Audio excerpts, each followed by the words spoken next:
Tonight, all eyes on the US president at the NATO summit after his furious attack on Israel and Iran, following reports they broke the ceasefire he declared. Well, that ceasefire now appears to be holding after Benjamin Netanyahu tells Donald Trump Israel hasn't carried out any further attacks, and the Iranian president claims a great victory. As NATO members promise a massive boost in defence spending, the government here warns the UK needs to prepare for a potential wartime scenario. I'll speak to the security minister. Ukraine's President Zelensky gets another hero's welcome, but after he tells Sky News about loopholes in sanctions, does the government need to do more to stop British goods getting to Russia? The government faces a rebellion of more than 100 Labour MPs over plans to cut welfare spending, but could Kemi Badenoch spare Keir Starmer from a humiliating Commons defeat? And a privacy warning about AI in the NHS after a Sky News investigation finds thousands of GPs are using unapproved tech to record patient appointments. Well, we're relying on old-fashioned human intelligence from our duo, Kwasi Kwarteng and Stella Creasy. They'll be with us for the next hour. It's Tuesday, I'm Sophy Ridge live from Westminster, and this is the Politics Hub.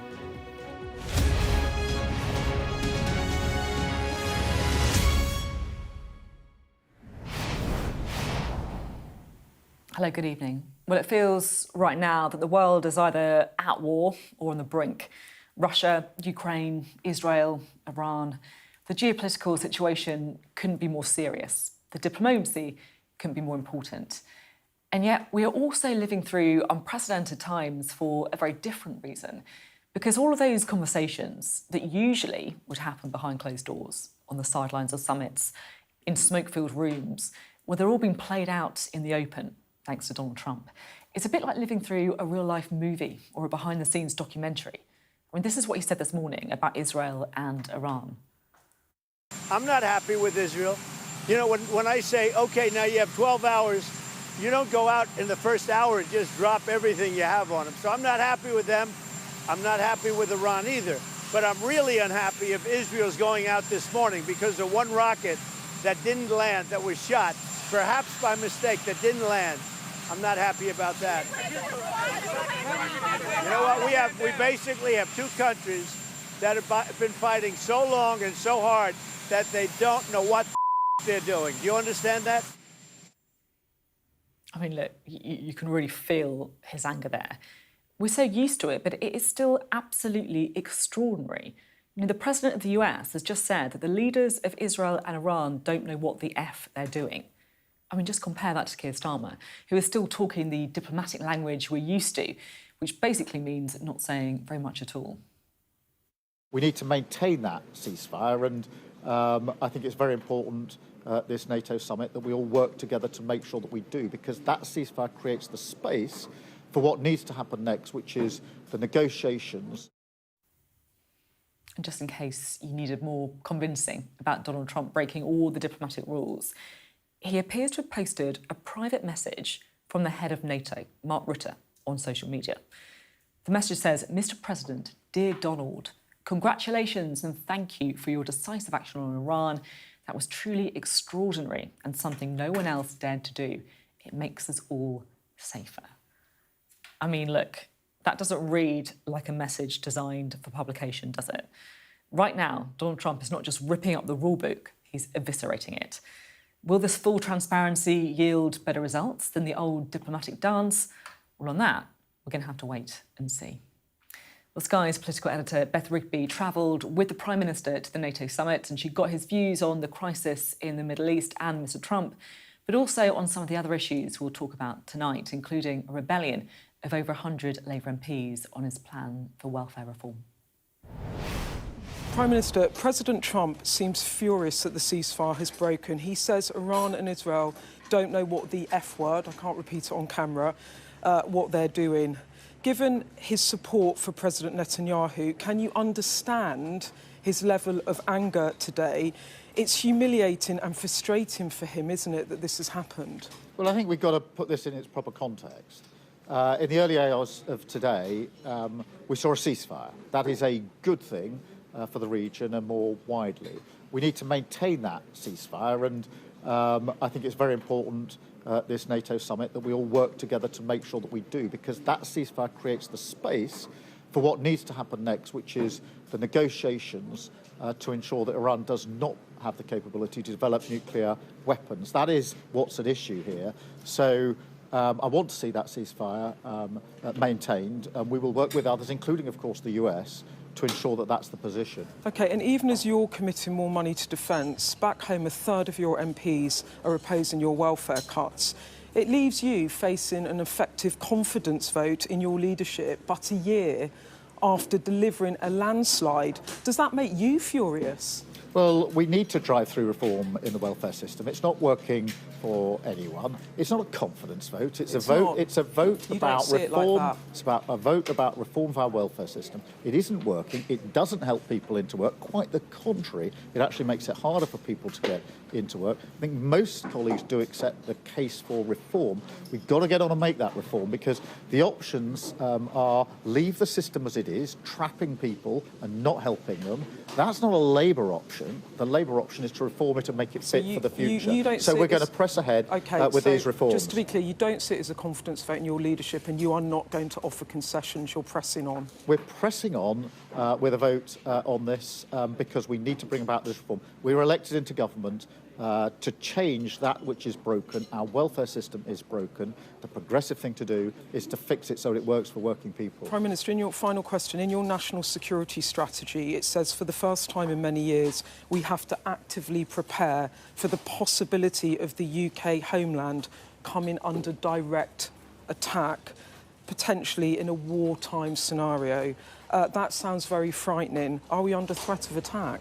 Well, we are facing daily challenges on the home front. So whether that's cyber attacks, which are very, very frequent and very, very serious, whether that is a focus on energy security. We've seen from the Ukraine war that energy is weaponized by our adversaries. And of course, you've seen state actions by Iran and Russia in the United Kingdom. We have to guard properly against those threats, and we will do so.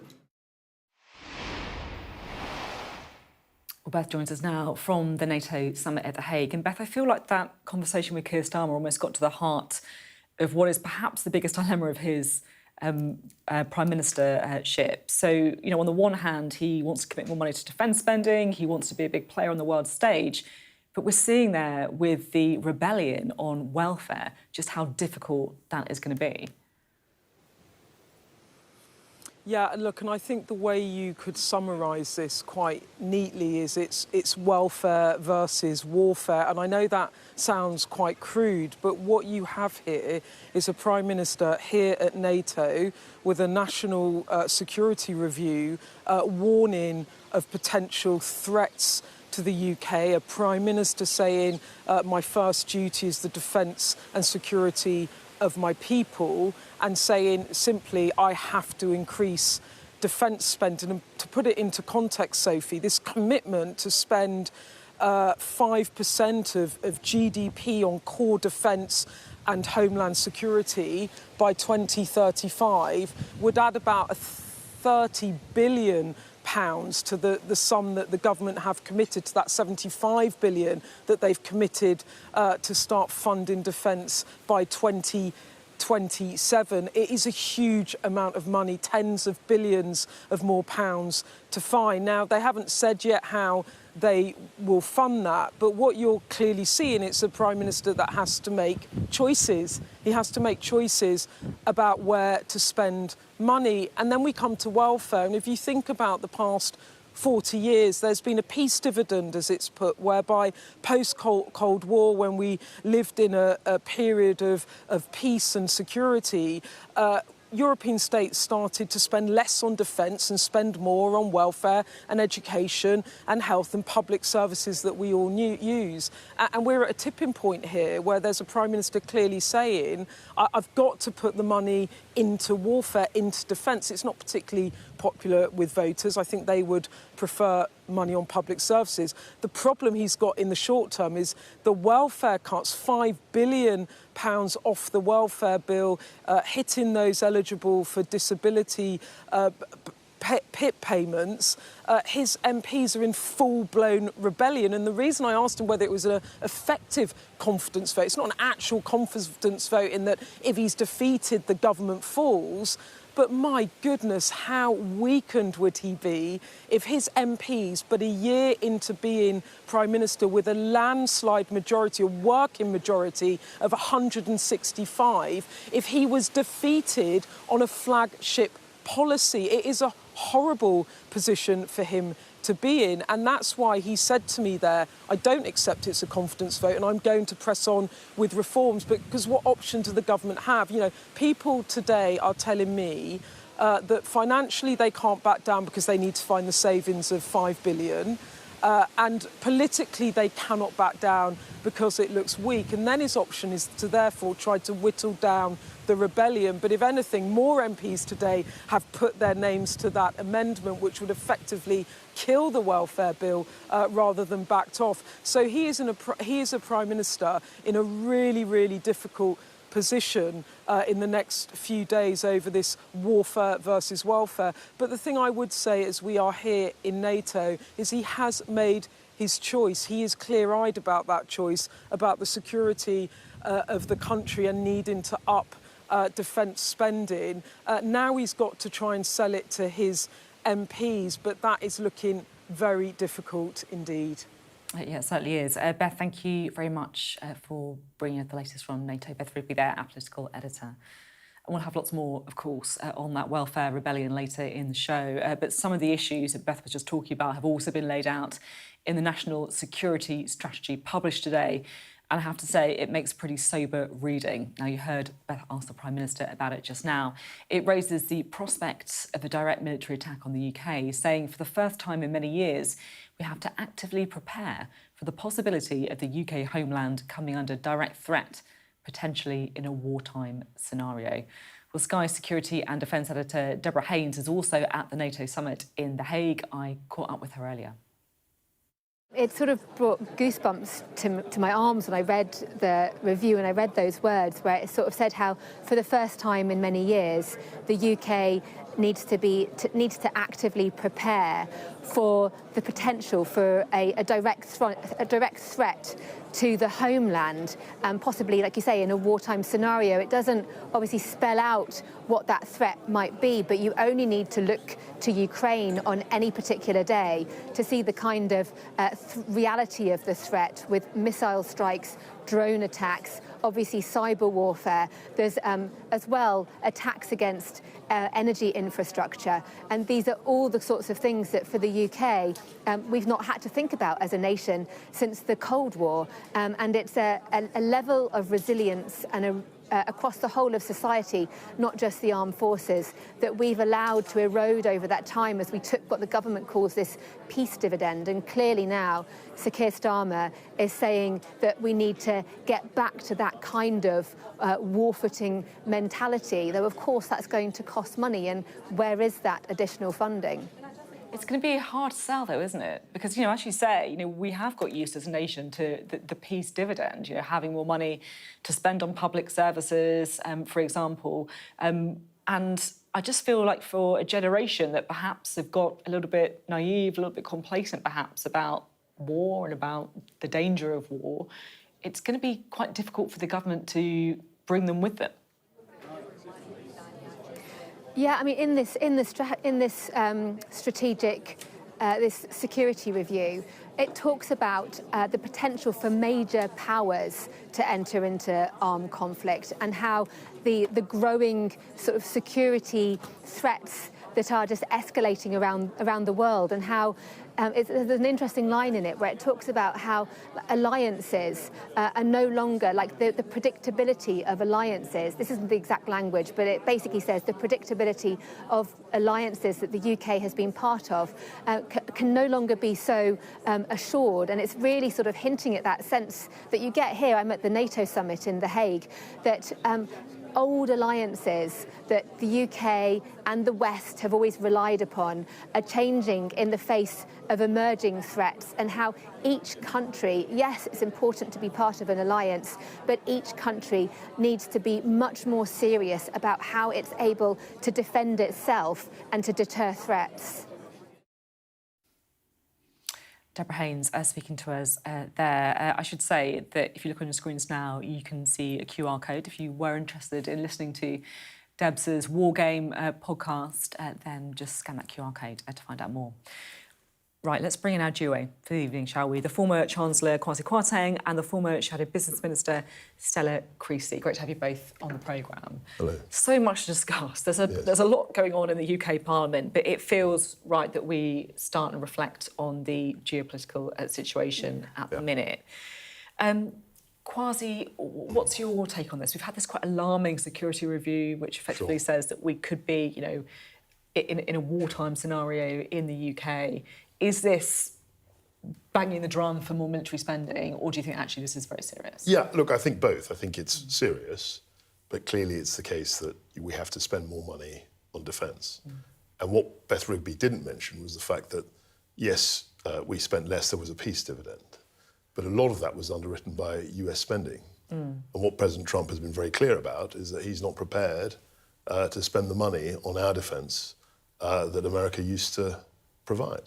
So in that scenario, we have to spend more, as all the European countries, particularly NATO members, have to do the same. And the German Chancellor said, you know, they were going to up their spending. I mean, at one point they were spending 1% of GDP, while America was essentially underwriting their security.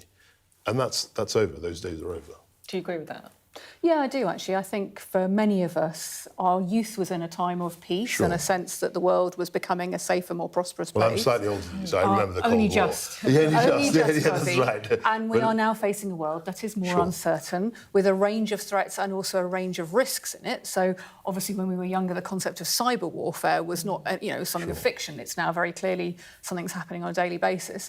I also think whoever was the American president, I mean, Biden was challenging for Europe to become more self-sufficient in the face of those threats. It's one of the reasons why I think it was absolutely the right thing to do in the May EU deal, to say, actually, security comes first, and that means that we need to look at how we work collectively in Europe together. And obviously this is the NATO summit, but it will play very heavily on people's minds about how we recalibrate some of those relationships, and that does include funding. Yeah, you see, this is it. I actually, if I'm being honest, I think I do put myself in that generation where I can't actually imagine us at war. I just can't really imagine it. And yeah, I'm not really counting the kind of cyber warfare disruption kind of campaign that you see. Well, you should. It's incredibly serious and incredibly expensive when it happens. But I find it very hard to get my head around this. I didn't want to labour the point about our relative ages, but there was a time, maybe 35 years ago, when we were in the Cold War. And I dimly remember that, and obviously I've read about it. And we were on a war footing. I mean, you could go anywhere in London. There were bunkers. In fact, just down the road from here, the Queen Elizabeth Conference Centre, it's about 5 floors deep because of the threat of nuclear war. So I'm not saying we're in those days now, but there has been a time in the not too distant past where we were under serious threat. But I do also think we have to look at this. This is an independent review. It's done by serious people like Sir George Robertson, designed to make sure that we can avoid those scenarios, that we are actually prepared. We know the world is a more uncertain place, but actually perhaps one of the things that we haven't done in previous generations is to think ahead. That is what this review is doing, and that's why it's right to commit to it. Look, I think it's a fair review. I think the fact is that whether Keir Starmer liked it or not, he and other European leaders will have to commit more Should the last Conservative government have spent more? Yeah, we tried to. We said we were going to spend more. And they always say, by 2035. All governments do that. They project in the long term.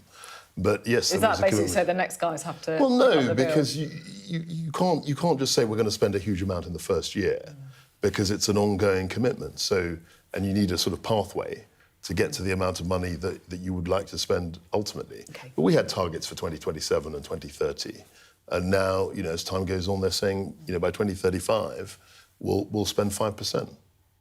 Yes, because I wonder what happened to mess up your financial Well, planning there were lots when of you were in things. government. I've been there. That meant that maybe we're in a more difficult position. No. You can't get away with that. I mean, what's happened? I don't want to relive this debate. I can, because the Centre for Economic Performance Policy Research says that because you crashed the economy, the entire defence budget So the reality is... Okay, that was the equivalent of the You can do those budget. lines. Okay. You're on 23% in the polls, Reform are on 30, and by blaming the Tories, you're not going to make up that deficit. You both got the political attack lines in. OK, gold stars all round. Let's move on, but we'll have lots more from both of you throughout the programme. Earlier on, I spoke to the Security Minister, Dan Jarvis. Hear what he said. Well, I think the key message is the world is a very difficult and challenging place, but as a government we are getting organised, we're marshalling our resources. There was a strategic defence review just a couple of weeks ago, and the national security strategy that has been published today also brings in the other aspects of our national security, the homeland security, the risks to the home base. So this is an important document, and crucially contained within it is a commitment towards additional spending, points that the Prime Minister has reinforced at the NATO summit in the Netherlands today. I mean, just on that additional spending, before we get to the rest of it, you're now talking about spending 5% of GDP on defence. I mean, just a few weeks ago it was 3.5%. I mean, that's a pretty steep rate of inflation, isn't it?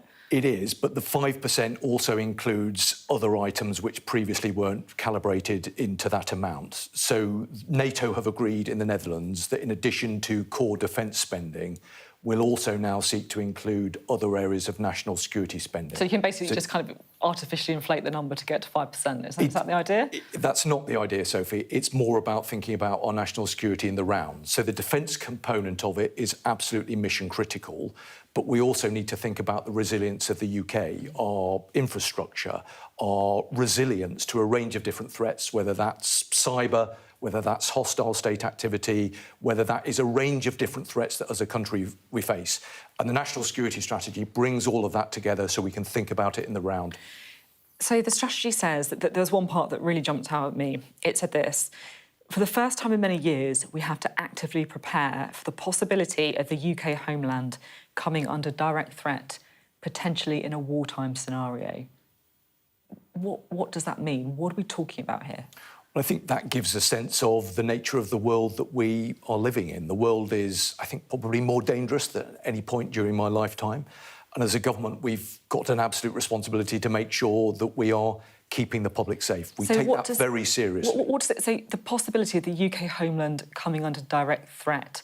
What does direct threat mean? Could that be cyber attacks? Are we talking about missiles? Are we talking about invasion? Like, what does that mean? We're talking about a wide spectrum of different threats. I mean, cyber is a good example. The nature of the cyber threat that we face is very significant. That's why there's a lot of work taking place across government to make sure that we are best geared to respond to that significant threat. But it could also be missiles, for example. Is that what this is saying? It is a more general point about the nature of the world that we live in. We can't be remotely complacent about the fact that we are an island. We face a number of threats from our adversaries. But I feel like we need to be really, you can't just drop this on us, the possibility of the UK homeland coming under direct threat, potentially in a wartime scenario. What does that mean? Yeah. This is written down here. What does it mean? So it means that over the coming years, and I think there's a balance to be struck between making sure that the public are aware and not alarmed. I'm not in the business of alarming anybody. I'm in the business of making sure that the United Kingdom has the resources in place to guard against a wide spectrum of threats. What threats? What is the wide spectrum of threats? Well, I've given you one example, which is cyber. Yeah, I can tell that's one you're comfortable talking about, but what are we talking about? It's not just that I'm comfortable talking about it, it's a threat that we encounter every single day. I mean, look at the attack that's taken place on Marks and Spencer's and on a range of other UK-based entities. So that is something that we are ensuring that we can guard against. But this is not what we're talking potentially a wartime scenario. I mean, a wartime scenario is not a cyber attack on Marks and Spencer's, is it? That's something. What are we talking about here? Well, we're talking about hostile activity from a range of malign actors, which includes the hostile state threat that we know that we have to work very hard to guard against. The Director General of MI5 spoke about this in his annual threat lecture a couple of months ago. For example, he spoke about the fact that there have been 20 plots disrupted in recent years that originate from Iran. So it's those kind of malign activities that we have to guard against. And this strategy is about ensuring that we are best placed to do that. Can I ask you about what kind of active preparation for this looks like? Because it feels like this is about getting all of us prepared. You know, we're talking about air raid drills, stockpiling. What kind of things does that mean? Well, look, I need to be very careful not to alarm the public. This is about the infrastructure of government.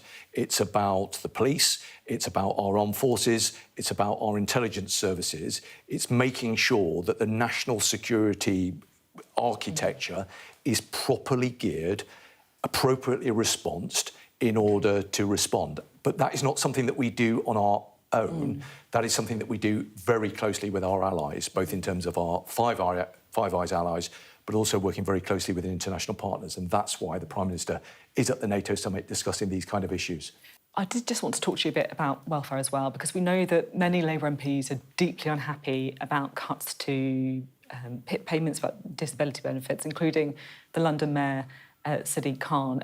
Do you agree with him that this is the wrong thing for Labour to do? Well, I completely understand the strength of feeling about this particular issue. What I would say is that there are a number of very positive measures in this bill. So, for example, there is £1 billion of money specifically set aside to support people to get into and stay into work. That is based on a scheme that was actually designed in my own constituency.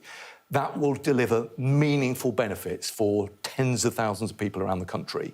If we can't get this legislation through next week, that will fall. And there are a number of other So you're basically measures. telling, you know, the London Mayor, as many as 119 Labour MPs who are prepared to vote this down, saying, look, I understand you don't like this bit, but kind of hold your nose for the greater good. What I'm saying is that this bill will deliver very meaningful difference for communities and for families right around the country. Do you support the change specifically to PIP payments? There is 1,000 people being added to PIP every single day. That is completely unsustainable. We've inherited a welfare system that has to be reformed. There is no route to social justice. Our country won't be successful if we allow people to remain on benefits for protracted periods of time. We've got to reform the arrangements, and contained within this bill are a number of very positive measures. So, for example, if you're disabled and you want to get into work, there is a new measure within this bill called the right to try. If we can't get the legislation through next week, those disabled people will not get the right to try. There is going to be a rebalancing of universal credit. And as I say, there is very significant resource specifically to support those people into work. So whilst I completely understand that there are strong feelings about this, and a number of my colleagues have signed an amendment, if that amendment were to be successful, this bill would fall, and all of the very good and meaningful measures that are contained with this important piece of legislation would fall. Well, we'll be getting a reaction to that interview with our panel in just a few moments. You're watching the Politics Hub coming up. As we just heard, a growing rebellion over welfare cuts. More than 100 Labour MPs say they're opposed. Could the government be defeated on its flagship, welfare reforms, unless the Conservatives come to their rescue?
welcome to the world.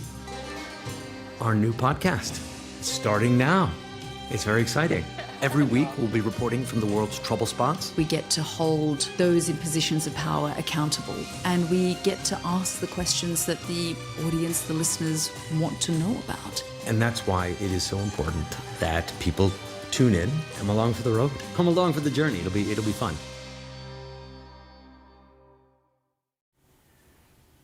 Welcome back. Fresh from a U-turn over winter fuel, the government is now facing rebellion over cuts to disability benefits.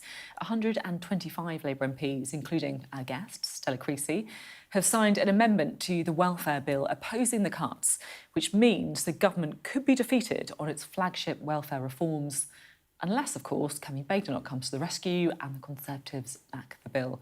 Well, Sky's political correspondent Tamara Cohen reports. Getting disabled people into work is what the government says is the aim of their controversial welfare changes. Right, let's cut up John's pie.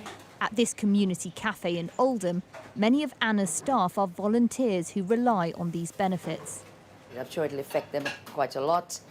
We got them coming to work here, so they have to pay for their bus fares, etc. If there's any benefit cuts, it'll impact a lot of people, definitely. At Cabinet today, the Prime Minister and his Welfare Secretary said they would press ahead. Minister, punish welfare rebels, Minister. They want the reforms to save £5 billion a year.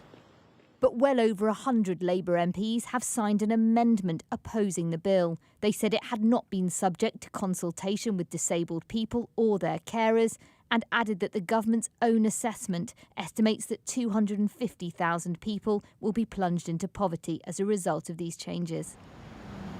The scale of this rebellion is unprecedented. It's big enough to defeat the government if other parties also vote against the changes. But ministers insist the welfare bill is becoming unsustainable. They now have a week to decide if they'll make concessions.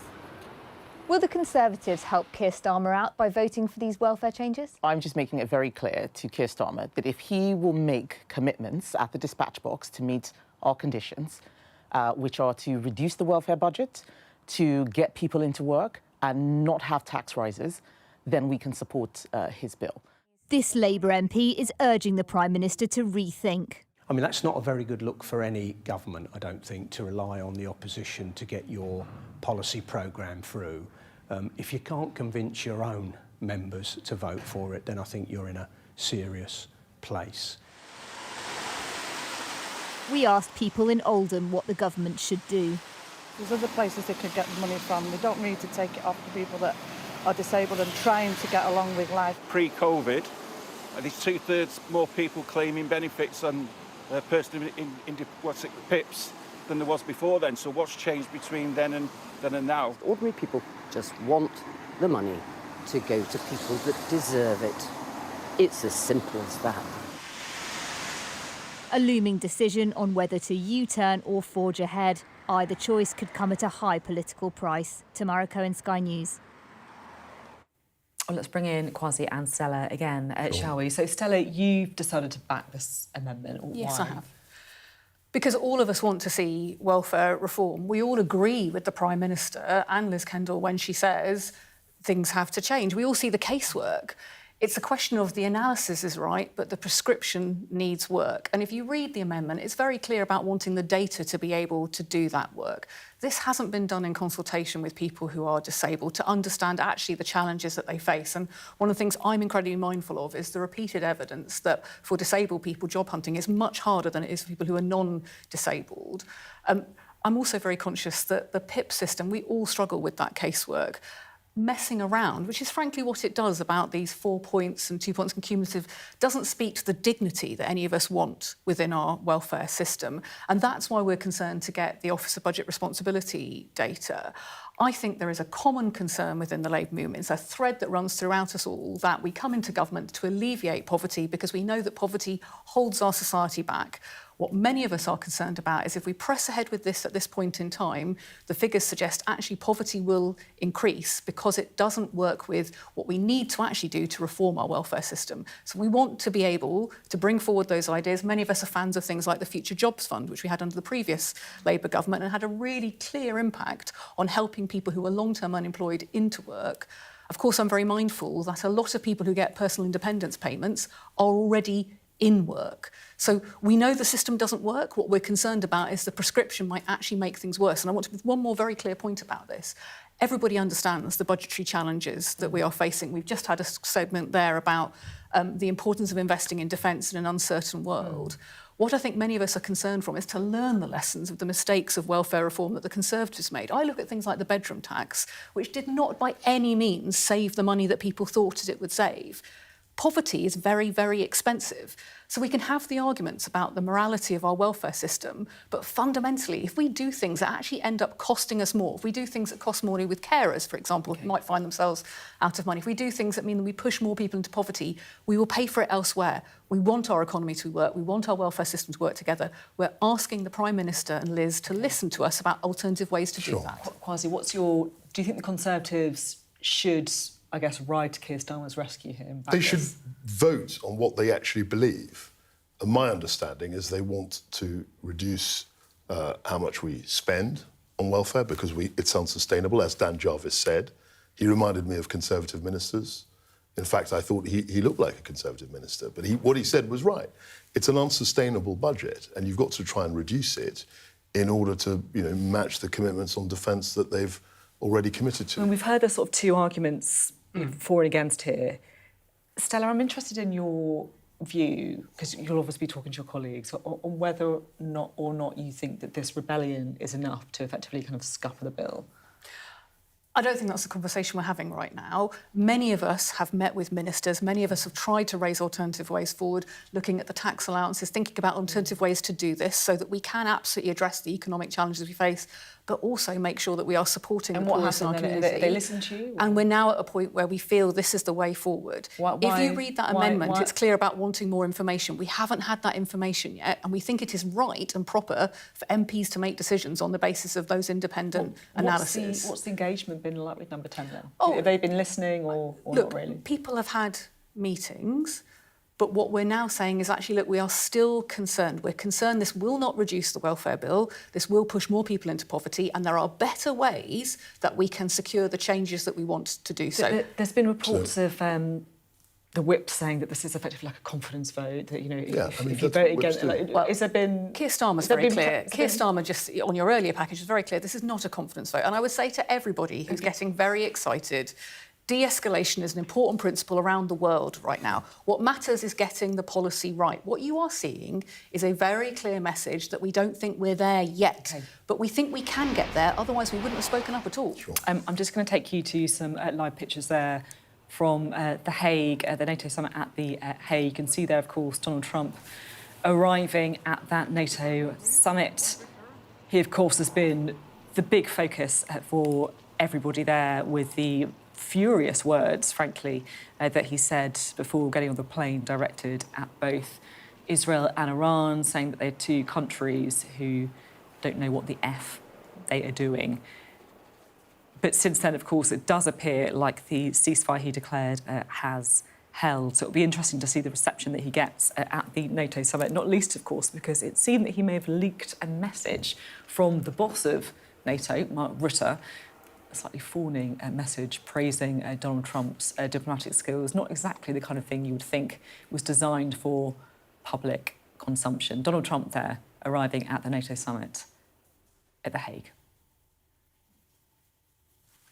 I interrupted our conversation there to bring those pictures. You were saying that this kind of behaviour is what the whips will always try and do. Look, the whips will always try and put as much pressure on backbenchers to vote for the government. That's their job. That's a key part of their job. And I think that, from my experience, if 120 people sign the amendment, I'd be surprised if half, actually, if that's my rule of thumb, half actually vote for the government. I'd be surprised if it was more than that. But we'll have to wait and see. I mean, Stella will say I'm wrong, but obviously the proof of the pudding will be next week when the vote happens. What I would say is I'm not interested in mischief with the greatest will in the world from the Conservatives on this. You've got a very clear show of people who are concerned, who want to see this change, who recognise there are different ways forward, and a week is a long time in politics. Sure. Do you think the Britain get it? Like the anger from Labour Batch and I think everybody is aware of the desire to get this right and the concern that we're not there yet. And that is what you are seeing, and it is absolutely a well-intentioned approach. I've been a whip in a former lifetime, not in government, not in Parliament. You know, it is an important part of the process to be able to have those debates and discussions. What I think we're all trying to say is we're not just coming as opponents, we're coming with alternative proposals. And I make a public appeal to all my colleagues who are involved in this that we want to look at those alternatives, we want to cost them out. I don't think it is helpful, frankly, to say that this is it or there's nothing else to be done, because we do have to reform welfare. So in terms of the parliamentary management side, which I can talk about, I'm not in Parliament at the moment, as you know, but I know about parliamentary management. Are you planning to come back, Quasi? Well, who knows? But, that wasn't a no. No, it's a no. It's a no. What's that? Is that the market's No, very good one. But look, so I'd be very surprised if in a week's time there are no concessions. Because the whole point of the engagement is that you're going to speak to backbenchers, you're going to speak to people. If they're doing their job, they should be speaking to you and finding out what the concerns are. And I'd be very surprised during that process if they didn't come up with one or two concessions, just to smooth the passage of the core of the bill. We're out of time. Really interesting discussion. Thanks both very much indeed. Well, of course, that welfare rebellion is sure to feature in tomorrow's newspapers. We'll have our extended press preview from 10:30 this evening with tonight's news and tomorrow's headlines. Joining us will be the broadcaster and commentator Ali Miraj and the journalist and broadcaster Jenny Kleeman. Ukraine's president has told Sky News that British companies are still helping to arm Russia despite sanctions. Speaking exclusively to us ahead of today's NATO summit, Volodymyr Zelensky said that components for missiles and drones were getting through to Russia, mostly via companies in China. It's not weapons, it's components. Of course, UK companies never delivered a weapon to Russia. Of course not. But there are some components from some companies. It's from China, Taiwan, mostly China, Taiwan, but also Europe, also Germany, also Eastern Europe. So are sanctions failing? Well, Sky's economics and business editor Ed Conway has been tracking the exports. So is President Zelensky right that there are UK goods, components going to help Vladimir Putin in his war effort? Well, we've been tracking this for quite some time, looking at the flow of goods around from the UK to elsewhere. And we did notice a pattern. We've been looking at this for quite some time. It's just showing you the goods that are sanctioned now and how many of them are going into Russia and how many of them are going to Russian neighbours. UK goods, black line Russia. Just look at what happened after the invasion of Ukraine. That line goes down basically to zero. So that, if you just look at that, it looks like sanctions are working. But now look at these same goods, dual-use goods as they're known, stuff that can be used in weaponry, and look at them, the amount of them going to Russian neighbours. So countries neighbouring Russia, Kyrgyzstan, Kazakhstan, other countries like that. And you see they go up. They go up quite sharply. And we were wondering, actually, in recent months, has that come down? Has that line gone down towards zero in terms of sanctioned goods going to Russian neighbours? Well, the short answer is no. In fact, it's gone up. It's up by 111% over this period compared with the pre-invasion period. And we kind of know what happens next because we went out to investigate this. So the broad picture is this. So these goods were previously going towards Russia, and now, instead of going to Russia, they're going to other places. They're going to places like Armenia, Kyrgyzstan. They're going to places like Georgia. They're going to places like Uzbekistan and other areas on the neighbouring, in the kind of Caucasus and all this, also in Central Asia. And then, generally speaking, you know, the data gets a bit more shaky at that point. But what we suspect is they get shuffled around here. So maybe to Azerbaijan, maybe to Georgia, maybe to other countries as well. We know some of them go down to Armenia. And then we know that some of them end up going over the border from Georgia and also from other points there. And we know that because we've tracked it. We went out to the border between Georgia and Russia, and what we saw there, very strikingly, was lots of European cars which are also sanctioned waiting to go across the border. And the reason why we're looking at the cars is they're harder to hide, but there were also all these trucks lined up. You can see a few of them there. We just don't know what's inside them, but we do know that a lot of sanctioned goods are ending up seemingly on the borderlands with Russia, and then we know they end up within those battlefields in terms of those weapons. It's worth just saying as well, it's not just the neighbouring countries to Russia. Also, look at the UAE, look at Turkey, and look at the same thing. So sanctioned items going to these countries, that's the Russian invasion of Ukraine. What happens to these lines afterwards? They go up really quite sharply. And what we do know as well is a lot more goods going from these countries towards Russia. And that's what's happening with these sanctions. They are very leaky indeed. And when we're talking about these sanctioned items, what does that mean? Well, let's just break down the biggest proportion of these goods. What are they? It's aircraft parts, it's communications equipment, it's measurement equipment, data processing units, electrical transformers, navigation equipment. It's the kind of stuff that goes into drones, into weaponry, and it's the kind of stuff that we know ends up killing Ukrainian citizens.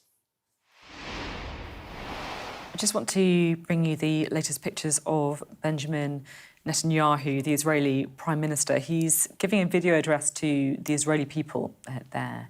And in it, he has said that Israel achieved a historic victory, and this victory will stand for generations. So the Israeli Prime Minister there claiming a historic victory after, of course, the Iranian president earlier today also claimed a historic victory. Any more lines, of course, coming out of Israel, we'll bring them to you. But in the meantime, let's talk to Kwasi and Stella again, shall we, about what Ed Conway was just talking about there, those sanctions, if they're working. Kwasi, I'm interested in your take on this, because, of course, you were business secretary when these sanctions regime was kind of brought in. Do you think they're fit for purpose? I think you can't make the perfect the enemy of the good. There's no sanctions regime in the world that's going to block all the goods coming in and out of the sanctioned country. I think they have had an impact.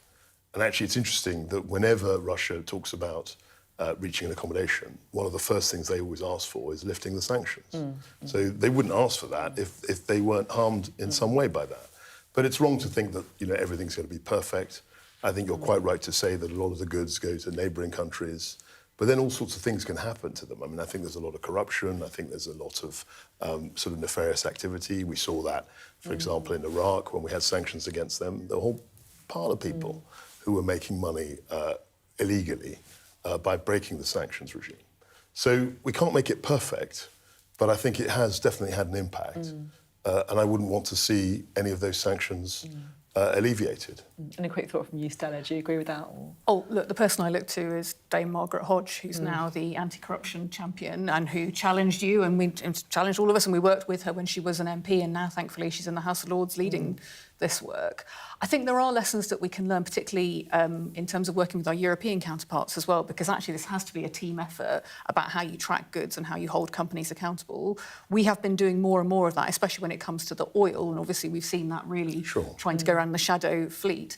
There is clearly more work to be done, but I'm really glad that Margaret's in there to lead it. And there are all sorts of things the other way as well. I mean, some of the oil that we got in, gas, was from Russia, and now we don't have any, but you have to look at the labels in terms of the countries which are giving us the gas and oil, because ultimately, in some cases, it could well be Russia that's the producer.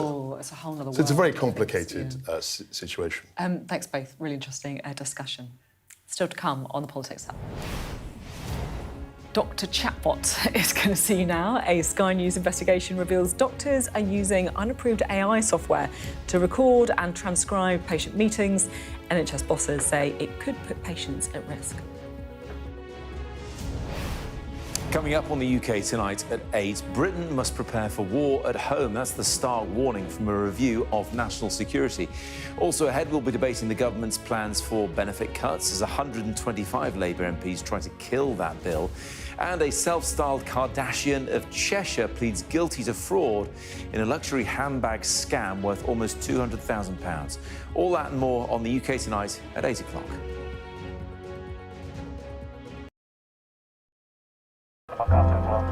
The only way to Gaza for us right now is with the Israeli military.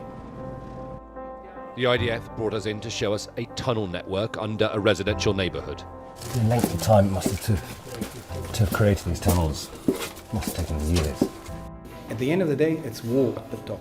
It's war down here. I'm Alistair Bungle, Sky's Middle East correspondent based here in Jerusalem. As we were filming, there was a gun battle in the next street. This neighbourhood, the Israeli military say, was the stronghold of Hamas's Rafah brigade. It was just after 6:30 a.m. when the first shots were fired. I remember everything. It was a day that I don't think I'll ever be able to forget. There's no moon, perfect conditions for smugglers and human traffickers trying to move fuel, weapons and people. The valleys in between, they're some of the main smuggling routes. After days of negotiation, a major smuggler here has agreed to meet us. The families that we've spoken to of people who have died trying to cross into Europe, they say you're a murderer. Are you a murderer? No. Sky News. Get the full story first. Begum was 15 when she left East London with 2 school friends to join Islamic State in Syria. Do you feel that you have committed a crime to the extent that you should serve time in a British prison? I mean, I feel like the only crime I committed was coming here. If you can't take the heat, get out of the kitchen. I can take the heat. The second thing that Harry Truman said, was in politics, if you want a friend, get a dog. My children will love a dog. In Tel Aviv, a constant streak of interceptions filled the night sky as waves of missiles came in. It appears to be a very, very large and sustained attack on Israel. We've got your Sunday mornings covered. From the front page and the sounds of the streets to the voices of the people who make the major calls and big picture politics beyond Westminster. We'll put you at the heart of our story. I'm ready. Are you? Join me, Trevor Phillips, Sunday mornings on Sky News. Hello, welcome back to the Politics Hub. Now, artificial intelligence is, of course, at the heart of the government's strategy to deliver growth and cut costs in delivering public services. But is it safe? A Sky News investigation has found that thousands of GPs are already using unapproved AI to record and transcribe patient appointments. Our Deputy Political Editor, Sam Coates, reports. Britain will be one of the great AI superpowers. AI. We will make sure that this technology is safe. A revolution at speed. AI, the key to NHS reforms. But if there were safety warnings, would they be properly heeded? This is what the future of healthcare looks like. Doctor-patient meetings transcribed and analysed by AI. All I've got to do here is click on this mic and that'll bring us this screen which greets me by saying, hello, Dr. Mehta. I'll start the conversation, go back to listen to what the patient's saying. Once I'm done, I'll pause the recording and that'll be recorded into the medical records. What you just saw is an approved version of ambient voice technology, AVT. Remember that phrase. And thousands of GPs are already putting it into action with the government's encouragement. I spend 30% of my week doing paperwork. So I think once I've explained all of those features of what we're doing, patients are extremely reassured. In April, NHS England wrote to doctors to sell the benefits of AVT and set out minimum national standards. But just weeks later, NHS England bosses sent another letter, this time warning of a proliferation of problems. It says, we are now aware of a number of AVT solutions which, despite being non-compliant, are still being widely used in clinical practice. Several AVT suppliers are approaching NHS organisations. Many of these vendors have not complied with basic NHS governance standards. Proceeding with non-compliant solutions risks clinical safety, data protection breaches and financial exposure. I've heard anecdotally down the pub, genuinely down the pub, that some clinicians are getting ahead of the game and are already using ambient AI to kind of record notes and things, even where their practice or their trust haven't yet caught up with them. There is huge amounts of money to be made from the technological arms race here. But are hundreds of individual NHS bodies really able to sift out the sharks?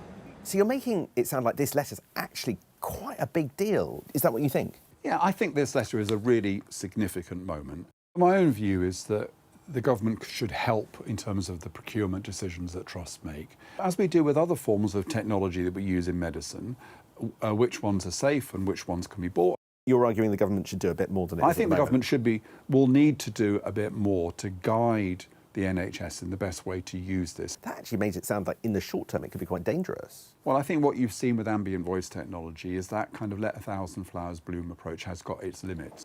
Next week, the government will say AI is needed to save the NHS. But recording consultations and then using AI is already a big leap to make. Sam Coates, Sky News, Westminster. Right, let's bring in Kwasi and Stella, shall we? Such an interesting issue. Sure. This has happened to me before, actually, in an appointment where, the notes have been sort of transcribed by AI. On the one hand, it's a kind of, I guess, a time-saving tool, but there are concerns here, right, Sure. as well? Yeah, but also we're talking about individual GPs commissioning something. It can't be beyond the wit and the wisdom of the NHS to be able to commission a system that is GDPR compliant, so we're safe. It's people's medical records we're talking about that won't perhaps mishear something because we're talking about prescriptions, we're talking about making sure that you don't get the letters or the numbers wrong, and that, isn't necessarily going to end up a higher cost than it might be. So I can understand why people are concerned. It's not the idea, it's the execution of it. So look, I'd say two things about it. I think you can distinguish the data breach, which is completely wrong, the protection of patients' data. That shouldn't be exposed or compromised. But at the same time, you can welcome AI. I think it's an incredible tool. And I think it can drive efficiency, not just in the NHS, but across the whole range of businesses. And I think it's a really useful tool. Yeah, it does feel like both of you said, though, that it's got to be done in a kind of a considered 100%. way and You not can't just kind of have ad hoc, yeah. particularly with people's medical Yeah, patient records. confidentiality and privacy is obviously a paramount consideration. But that doesn't mean that we should not use AI at all. Yeah, procurement is one of those things that if you get it right, saves time and money. But if you get it wrong, then you'll end up in the situation you are in now. And actually, patients are right to be concerned. OK, thanks both very much indeed. Great to have you on the show today. Kwasi and Stella Creasy there speaking to us. Well, that is it from us tonight. Another very busy show, of course. We will keep you fully up to date on everything that is happening over at the NATO summit and, of course, that brewing rebellion on welfare as well. I'll see you tomorrow at 7 p.m. Up next, of course, it is the UK Tonight with Matt Barbette this evening. And then you've got at 9 p.m. The World with Yalda Hakim. I'll see you tomorrow.